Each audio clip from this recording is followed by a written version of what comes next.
Good day! Today I will demonstrate how to make a bed setup.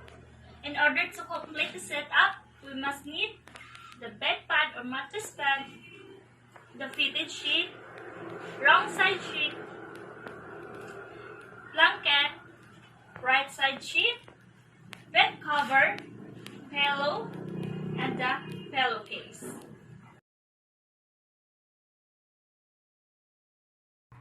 First step, put the bed pad or mattress pad. Mattress pad or underpad is designed to lie atop a mattress to provide a layer of comfort.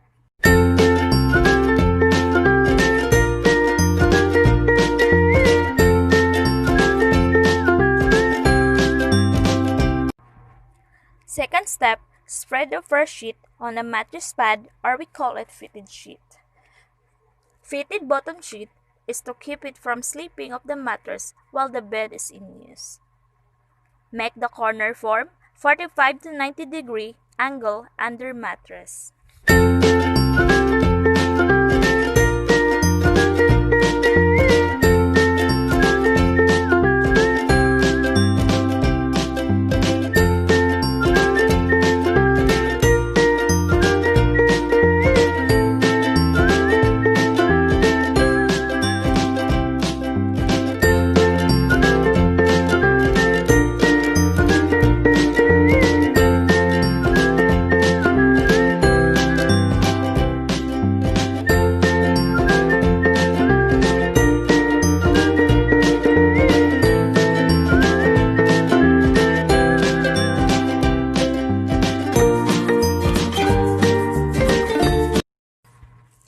Third step, spread the second sheet or wrong side sheet of the bed. Make sure that the sheet reaches to the edge of your bed where your headboard is.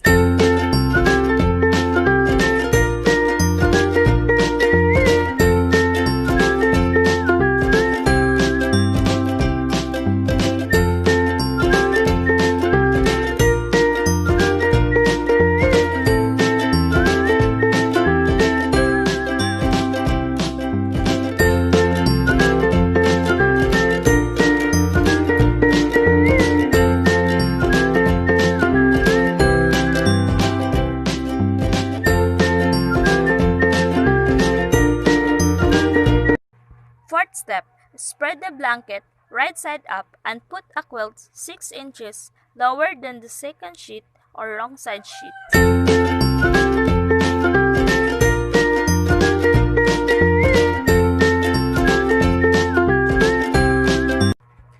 Fifth step, spread the third sheet right side up, or we call it last sheet.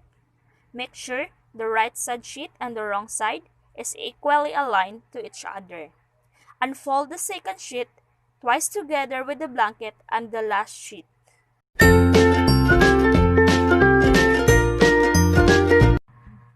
Sixth step, measure the two sides of the bottom part of the bed and make sure that it is 45 degrees. Note, check the sheets and make sure that it is clean and no wrinkles.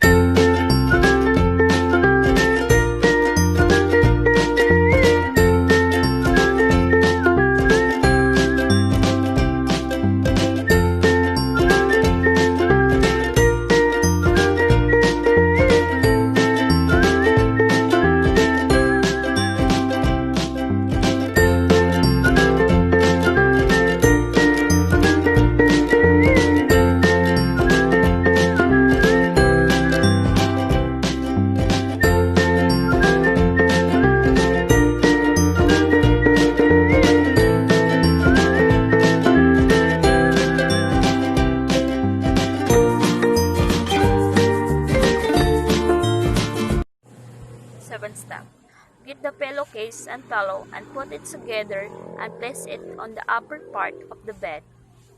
Pillow used to provide support to the body and comfortable while sleeping.